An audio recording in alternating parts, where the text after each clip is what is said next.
Hello everyone, Ace here, and today let's talk about Sony and how gamers have gotten a couple of notable wins in the past few weeks revolving around games published by Sony. Wins that admittedly, while partial victories, are still quite significant in the culture wars. Of course, the first one that I do have to bring up has been the relatively recent controversy surrounding Helldivers 2 and how Sony originally intended to force PC users to have a PSN account just to play the game. Considering that this was something that was not originally in Helldivers 2, or at least the Steam version, gamers were of course furious. And adding insult to injury was the fact that many people couldn't even acquire a PSN account because they came from countries that the PlayStation was never released in. Which, upon being made aware of the situation, Sony decided that the best course of action would be to delist the game from over 170 countries. So needless to say, this whole situation became a massive shit show for Sony, and resulted in gamers banding together to pressure them to reverse the stupid decisions that they made. This pressure would ultimately bear fruit, and Sony would ultimately back down on the PSN requirement for Helldivers 2, at least on Steam anyways. Additionally,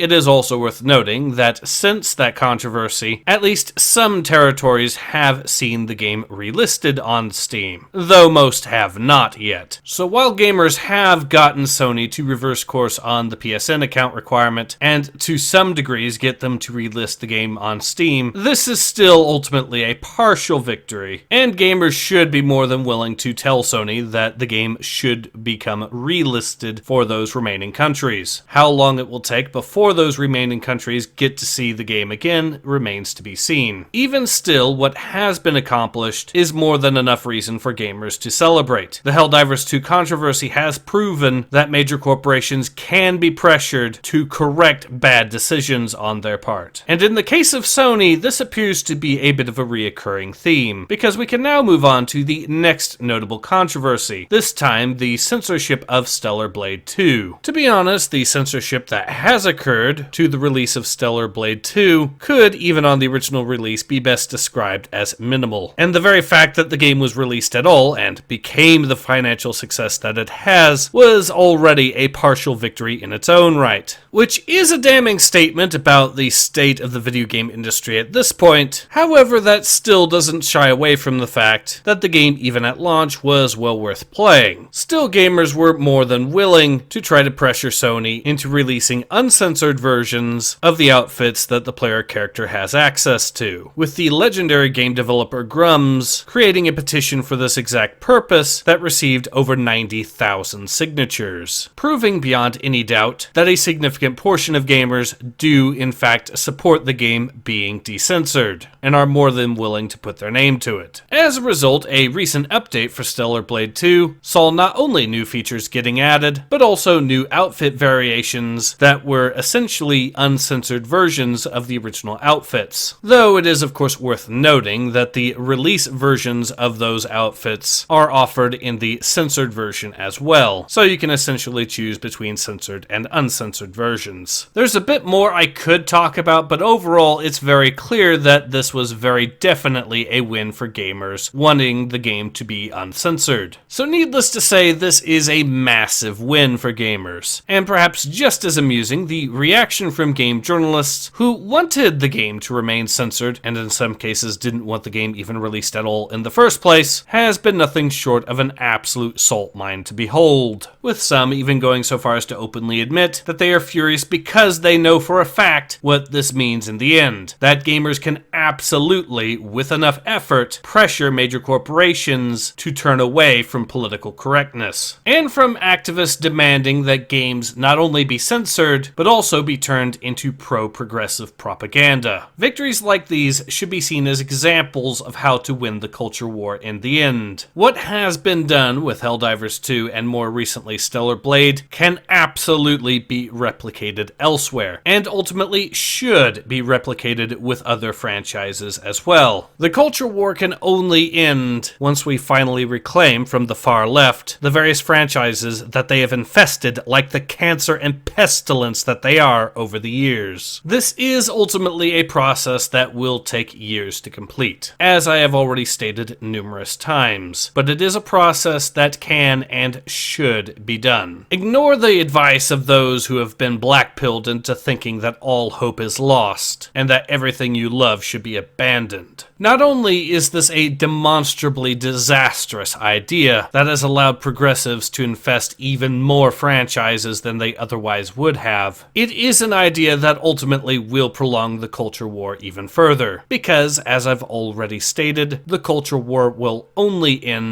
once all of the franchises that have been taken over by progressives are finally wrestled away from them. And even if a major corporation becomes so thoroughly infested by activists that it refuses to change or accept reality, then that corporation will, with time, simply shut down, and any IPs that it once had will be sold off to someone else. All we have to do is repeat this process until we get a company that's actually willing to listen to its audience. We can remain autistic longer than Disney can remain financially solvent, and if need be, we can always drain BlackRock into bankruptcy as well. Their money will run out eventually. Even now, we are starting to see some corporations quietly drop their DIE initiatives. And now, with the aforementioned Stellar Blade example, it is very clear the direction the culture war should take. Pressuring corporations to move away from the sheer insanity that is modern political correctness is demonstrably feasible for ordinary gamers. And once the ball starts rolling, it can and will start to snowball. Again, consider this though to be a process that will take years. For a start, it takes years to develop games in the first place. Adding to this, of course, is the fact that major publishers within the video game industry are notoriously slow to adapt to the demands of the market, to the tune that it is often indie games leading the charge in making major changes to the industry these days, as well as, of course, the occasional mid-tier game. Even then, such change is ultimately inevitable, and therefore it will ultimately be a matter of when instead of if the culture wars end. So like I said, ignore the blackpilling from those who, to be brutally honest, might as well be either bots or leftists themselves wanting people to give up. Such tactics wouldn't exactly be out of place for far leftists after all, and let's face it, they are getting increasingly desperate as what power they once held is slowly but surely crumbling around them, a fact that they have been well aware of for years now. And to that, all I have to say is I look forward to the history books remembering the far leftists of these days as being so very much on the wrong side of history. And the sooner that time comes, the better. But in any case, this has been Ace. Hope to see you guys again soon.